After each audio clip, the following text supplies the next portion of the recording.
నంద్యాల జిల్లా జూపాడు బంగ్లా బస్టాండ్ వద్ద ఆత్మకూరు ఆర్డీఓ ఆఫీసులో పనిచేస్తున్న senior assistant Ramesh Atmakur RDO ఆఫీసుకు డ్యూటీ మీద వెళ్తుండగా మార్గ మధ్యలో ఏసీ అధికారులు దాడి చేసి 40,000 రూపాయలు రెడ్ హ్యాండెడ్గా పట్టుకున్నారు.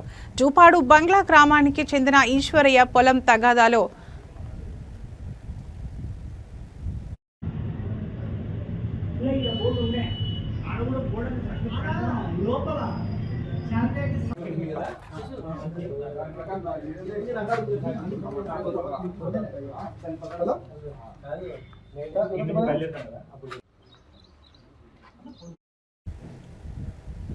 జూపాడు బంగ్లా గ్రామానికి చెందిన ఈశ్వరయ్య పొలం తగాదాలో ఆత్మకూరు ఆర్డీఓకు ఆర్ఓఆర్ కేసు కింద అప్లై చేసుకున్నారు. కానీ 40,000 రూపాయలు లంచం అడిగారని అధికారులు చెప్పడంతో రమేష్కు రైతు ఈశ్వరయ్య మార్గ మధ్యలో కారు ఆపి డబ్బులు ఇస్తుండగా ఏసీబీ అధికారులు మాటుగాచి రెడ్ హ్యాండెడ్గా పట్టుకున్నారు. రమేష్ను అదుపులోకి తీసుకుని విచారిస్తున్నారు.